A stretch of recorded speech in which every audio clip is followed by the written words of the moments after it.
Anthony Saint-Léger est avec nous pour un œil sur les médias. Bonsoir Anthony. Bonsoir, Aude. Bonsoir à tous. Vous nous parlez tout d'abord de football, hein, avec la Coupe du Monde qui va passer de 32 à 48 équipes à partir de l'édition 2026. Oui, une décision qui a été votée à l'unanimité par le Conseil de la FIFA ce matin, annoncée par l'instance sur son compte Twitter.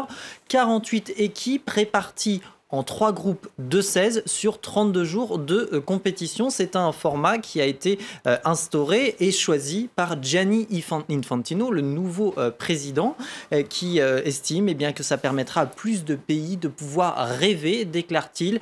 Le football, ce n'est pas uniquement l'Europe et l'Amérique latine. Alors, c'est un argument de diversité qui a été salué, repris en tout cas par de nombreux internautes qui ont salué cette réforme. Tim Guillemin estime bien que ça permet de déplacer le centre de gravité du football mondial. Le football n'est pas réservé à une élite européenne. Ce twitto marocain se félicite, lui, de voir 9 pays africains désormais représentés, même si l'attribution des places n'est pas encore officielle et définie. Tarek, autre twitto de son côté, estime que le terme Coupe du Monde prend enfin tout son sens. Mais cette réforme est loin de faire l'unanimité. Certains reprochent que ce soit avant tout une décision d'argent et non pas de diversité. Par conséquent, ce serait la victoire d'un foot business pour cet internaute. Il faut dire que le mondial 2026 à 46 équipes, c'est près de 600 millions de dollars de recettes, de ressources supplémentaires, financières supplémentaires. Ce n'est pas rien. Alors ça a été bien sûr condamné par certains dans le monde du football, notamment Karl-Heinz Rummenigge, le président de l'Association européenne des clubs et président du Bayern. Pour lui, c'est un mauvais signal, car pour lui, c'est la politique et le commerce qui parlent et non pas le sport. Et tout ça, ça marchait bien jusque-là. Il n'y a pas de raison que ça change. Voici son opinion. Autre réaction, celle cette fois-ci de Christophe Ducarry, l'international français, qui juge cela tout simplement scandaleux. Même analyse pour lui, parce qu'on fait de l'argent, on fait de la politique, on en oublie les intérêts du sport. Ce n'est pas vraiment l'avis des présidents du Barça et du Real Madrid qui, eux, estiment que ce sera une bonne chose pour le football en général. Cet éditorialiste à Eurosport estime, lui, que c'est même une erreur historique. Pourquoi ? Parce que comme la FIFA, comme le mondial va jouer le mondial 2026 avec des affiliés de la FIFA, le niveau de jeu risque d'en pâtir, selon lui. Or, le mondial est une coupe élitiste, estime-t-il.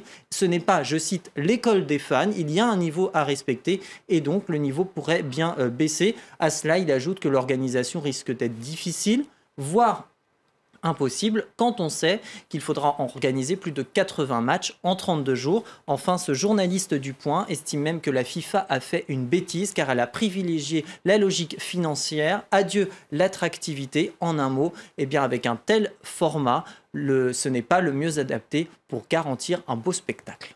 Du moment que ça ne dure pas trop longtemps.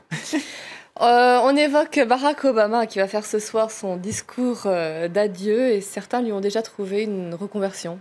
Oui, Spotify, la plateforme de musique en ligne, lui a proposé un job original. Regardez ce que tweetait le dirigeant suédois. J'ai entendu dire que vous étiez intéressé par Spotify. Est-ce que vous aviez vu ceci? Regardez, c'est cette offre d'emploi président des playlists. Et parmi les critères requis, au moins 8 années d'expérience à la tête d'une nation de premier plan, un comportement amical et chaleureux et même un prix Nobel. En un mot, c'est un travail taillé sur mesure pour Barack Obama.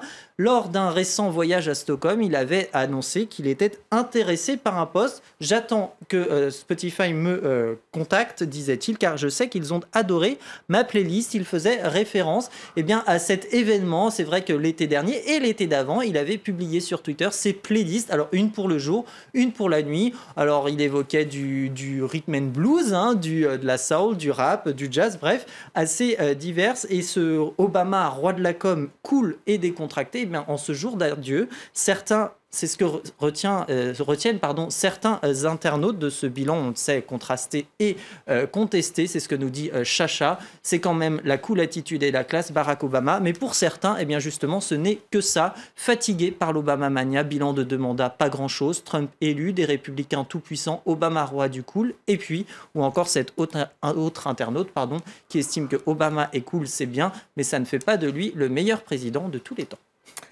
Je vous remercie Anthony pour votre chronique ce soir. Un œil sur les médias.